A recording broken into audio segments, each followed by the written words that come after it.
would dare forsake you. Now our family tree's intact, 'cause you love your children more than that.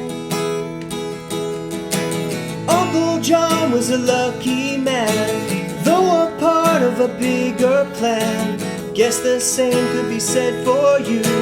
You were needed in heaven too. Trouble knew just where to find you. Destiny knew when to write you. Smiles you shared was where it's at, because you loved us more than that.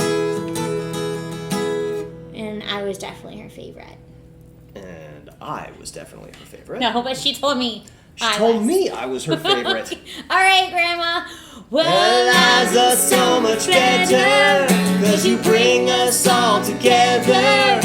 Your heart transcended distance, and we thank you for our existence.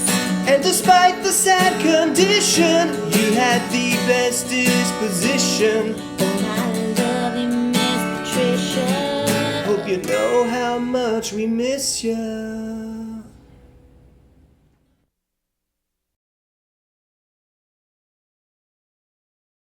More Than That is a song written by my cousin Meagan Partington and me, and it's written about a woman named Pat Laudicina. Pat Laudicina, my grandmother on my father's side, one of my best friends who we lost 3 years ago. Mm-hmm. She was my aunt on my dad's side, which makes us second cousins. We're just cousins. Right, cousins, right? The name of this song is something that my grandma, John's aunt, always said to us when we would hang up the phone or we wrote a letter or something. We would say, "I love you." And then the other person would say, "I love you more than that." The song is short, but it had a very long road to completion. Unlike most artists on the album who live in New Jersey, Meagan lives in South Florida, over 1,000 miles away. And that's also where Pat lived for all the years we knew her. I very much remember times like either going down here or you guys coming up by us when we were like little kids and hanging out and playing. There was a long period of time where I don't think we really knew each other, but we kind of did because Pat would always, fill everybody in on, Yeah. oh, what's John doing, what's Meagan doing? And I remember talking about that 3 years ago when we started meeting all the people who knew her, that they were all like, wow, we feel like we know you guys. My Aunt Debbie said, "Oh, like every single person here has introduced me as like, oh, I'm Pat's best friend, or I'm her favorite friend." And that's kind of where the part in the song comes from where we say, "Oh, I was her favorite," and she just made everyone feel like they were the number one person in her life. Where the line in the song comes from, we thank you for our existence. Well, you literally. In my case, it was at her house, I believe, that my mom and dad met, and I'm actually named after my Uncle John. That was her second husband, who also died rather prematurely. You were needed in heaven too. Even though she's 1,000 miles away, like all the time, it was, well, she's my aunt, and I'm the favorite godson, and all that. Pat was also my godmother, which is where I got the line, "Blessed us from the day we met you," because she really did. She was just, from day one, there was just a certain love in her eyes for us.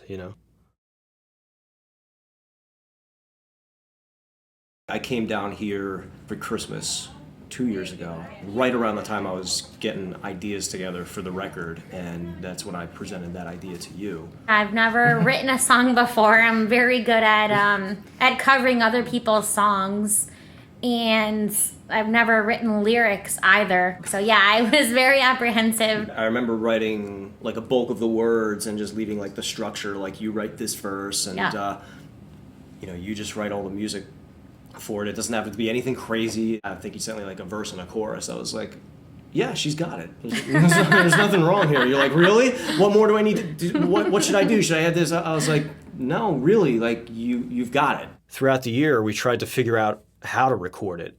As you may know, I promised this record would be recorded entirely on tape. And given the stark nature of the song, I thought it would just be best to get together and record it live. So I booked a studio in South Florida with a 24-track tape machine and got on a plane. Welcome to Pompano Beach, Florida. Looks like we already have our first set of problems. I just spoke to the engineer at our first choice of studio, and their tape machine is broken, like just broken, and in for repair. So we're not going to get to use their tape machine this week. I was like, you gotta be kidding me. I was probably more like, F this shit. Anywhere else that I looked, even places nearby, it just seemed to be just a little too much money for what we're doing. So what we're going to do is we're basically going to meet up at some point while I'm down here to just get the song together, rehearse it a little bit. I visited Aunt Pat's grave and just sort of meditated for a little while. At one point, I did get superstitious, and I was like, "Can you give me a sign here? Like, what should I be doing?" And as soon as I said that, this otherwise like extremely placid, quiet place started like making a racket. Like people started like talking downstairs, and there was like noises going on. And then I get a text message, and it's you just saying, "Hey, what's up? When are we getting together?" I'm like. So, I think basically I just gotta listen to what's in my, what's in my heart, what's in my gut, and this thing is gonna get done somehow. I think Grandma, Aunt Pat probably knew we weren't ready to record the song, and I think she blew up the machine. I think she did, yeah. I'm pretty sure she did. We first practiced the song in a parking lot. We're in Boca Raton, Florida, in a parking lot outside of my fiance's studio warehouse, whatever the you want to call it. There they are. It was a bit noisy. Megan's fiance Matt was inside rehearsing with his band, but we worked out the basic structure of the song. That's what I had it originally when I sent it to you. That's okay. I just felt it was too short and too rushed. And then we went inside and jammed with the guys. It was fun. They're a great band. If you're in South Florida at any point, you should check them out. Frequency. So, we at least got a chance to hang out and to rehearse the thing a couple of times, including an impromptu garage performance. Yeah.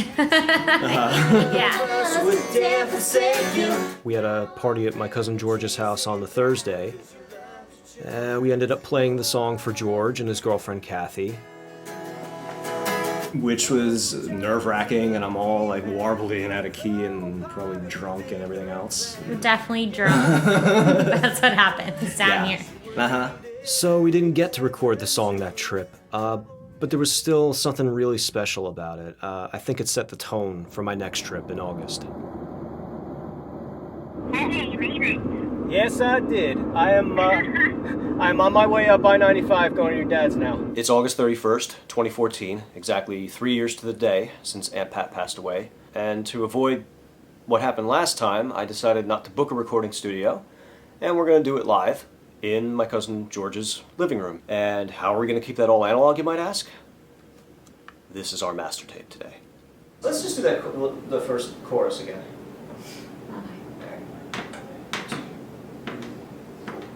Past us from the day that met you, none of us would dare forsake you.